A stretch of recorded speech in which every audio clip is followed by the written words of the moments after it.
नमस्कार साथियों, विशेष गहन पुनरीक्षण कार्यक्रम राजस्थान समेत 12 राज्यों और केंद्र शासित प्रदेशों में आरंभ होने जा रहा है और राजस्थान में इसकी शुरुआत हो चुकी है। आज की ये जो वीडियो है ये हमारे बीएलओ साथी और जो आम मतदाता है उन दोनों के लिए है, क्योंकि आज की इस वीडियो में आपको बताने वाला हूँ कि आप लोग किस प्रकार से गणना प्रपत्र भर सकते हैं। इससे पहले यदि आप लोग मेरे चैनल पर पहली बार आए तो मेरे चैनल को सब्सक्राइब कर लीजिएगा, ताकि विशेष गहन पुनरीक्षण कार्यक्रम से संबंधित आगे आने वाले जितने भी ऑनलाइन ऑफलाइन अपडेट है उसकी जानकारी सबसे पहले आप तक पहुंचती रहे। तो जैसा कि आपकी स्क्रीन पर एक फॉर्म दिखाई दे रहा होगा, इसे हम लोग गणना प्रपत्र कहते हैं, अंग्रेजी में इसे इन्यूमरेशन फॉर्म कहते हैं। तो ये जो गणना प्रपत्र है, ये गणना प्रपत्र आप लोगों के पूरे एक पेज का ही गणना प्रपत्र है और नीचे कुछ इंस्ट्रक्शन दिए गए हैं और इसके पीछे भी कुछ इंस्ट्रक्शन दिए गए हैं। तो ये जो गणना प्रपत्र है अभी यहाँ पर इंग्लिश में है, मैं आपको इसको हिंदी में ट्रांसलेट करके बताता हूँ और इसको 3 भागों में डिवाइड कर आपको समझाता हूँ कि आपको किस प्रकार से ये गणना प्रपत्र भरना है। सबसे ऊपर वाला भाग, इसके अंदर आप लोगों को 5 कॉलम दिखाई देंगे। सबसे पहले वाले कॉलम में आप लोगों का नाम होगा, यानी कि मतदाता का नाम होगा, मतदाता का एपिक नंबर होगा और उसका जो पूरा पता है जो कि वोटर लिस्ट में छपा हुआ या फिर पहचान पत्र में छपा हुआ है वो पूरा सेम टू सेम यहाँ पर छपकर आएगा।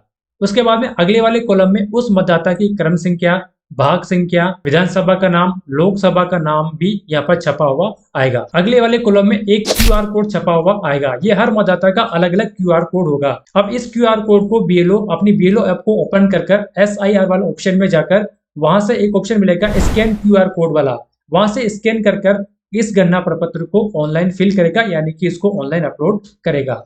उसके बाद में अगले वाले कॉलम में यहाँ पर देखो पुरानी फोटो लिखी हुई आ रही है, यानी कि अभी आपकी जो वर्तमान में 2025 में जो फोटो चल रही है वो फोटो यहाँ पर छपी हुई आएगी। इस अगले वाले कॉलम में मतदाता की नई फोटो चिपकानी है, यानी कि नवीनतम फोटो यहाँ पर चिपकानी है। ये प्रत्येक मतदाता की नई फोटो चिपकानी है। तो पहले वाले भाग में यहाँ पर एंट्री जो है वो पहले से छपी हुई आएगी। सेकेंड वाला भाग है जो कि बीच वाला भाग है और इसमें सबसे पहले दे रखी है जन्म तिथि।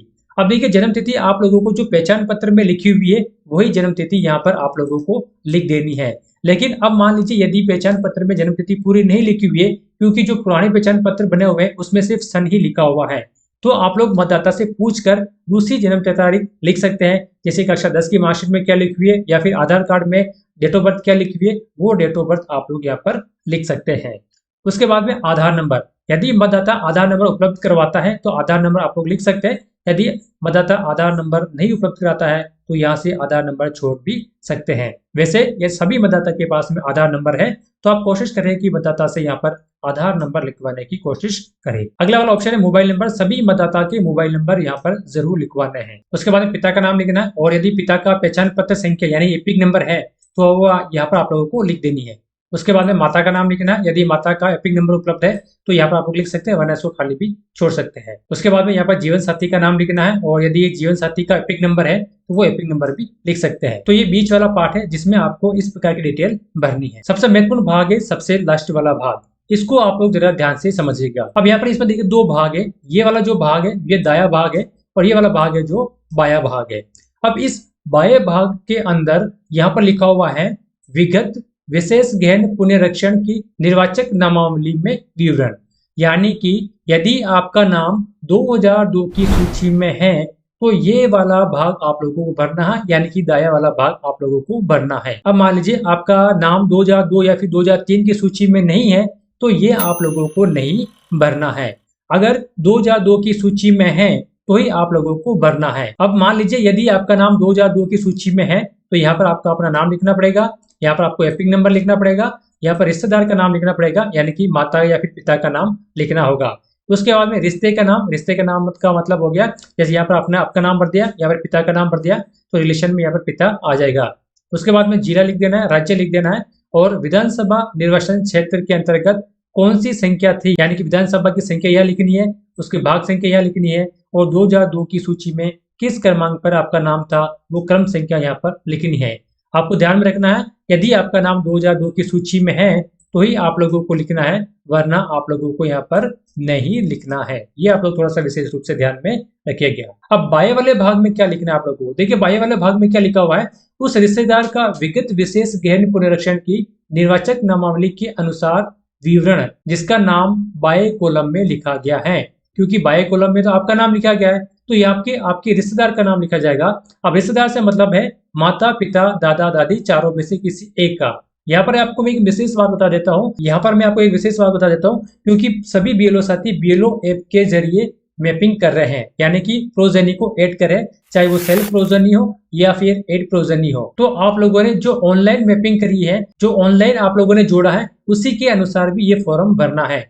जैसे कि मान लीजिए यदि आप लोगों ने किसी मतदाता को पिता के साथ जोड़ा है तो यहाँ पर आप लोगों को पिता की जानकारी भरनी है। यदि पिता नहीं था और यदि आप लोगों ने माता के साथ जोड़ा है तो माता की जानकारी भरनी है। इसी तरह से यदि आप लोगों ने दादा दादी के साथ जोड़ा है तो यहाँ पर दादा दादी की डिटेल आप लोगों को भरनी है। अब ये जो डिटेल भरनी है ये भी 2002 की डिटेल ही भरनी है। इसमें सिंपल सा है, यहाँ पर नाम आ जाएगा, आपके पिता का नाम आ जाएगा, यानी जिसके भी साथ आपको जोड़ा गया है वो नाम आप लोग यहाँ पर लिख दीजिएगा।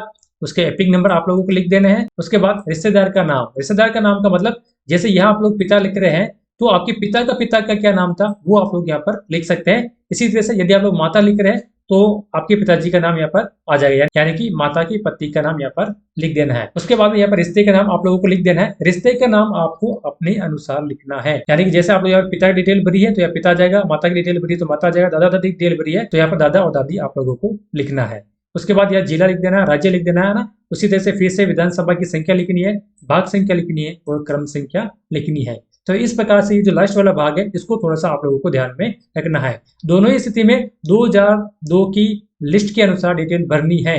यदि आपका नाम 2002 की लिस्ट में नहीं था तो ये खाली छूट जाएगा और यहाँ पर आपके पिताजी का नाम आ जाएगा, यानी कि 2002 में किसका नाम के साथ आपकी मैपिंग की गई थी उसकी डिटेल यहाँ पर आप लोगों को लिख देनी है। देखिए ये जो पूरा गणना प्रपत्र था यहाँ पर अंग्रेजी में था ना, तो यहाँ पर मैंने आपको हिंदी में बता दिया है। इसको अलग अलग भाग कर सेम टू सेम वही भाग है, तो आप लोग इसको एक बार अच्छी तरह से देख लीजिएगा, है ना। और जब आपके पास गणना प्रपत्र आएगा तब आप लोग इस वीडियो को देखकर इसकी सहायता लेकर गणना प्रपत्र को भर सकते हैं। यदि वीडियो अच्छी लगी तो लाइक कीजिएगा, इसको शेयर कीजिएगा और यदि आप लोग मेरे चैनल पर पहली बार आए तो मेरे चैनल को सब्सक्राइब कर लीजिएगा ताकि विशेष ज्ञान इन्फॉर्मेशन कार्यक्रम से आगे आने जो भी ऑनलाइन अपडेट है उसकी जानकारी सबसे पहले आप तक पहुंचती रहे।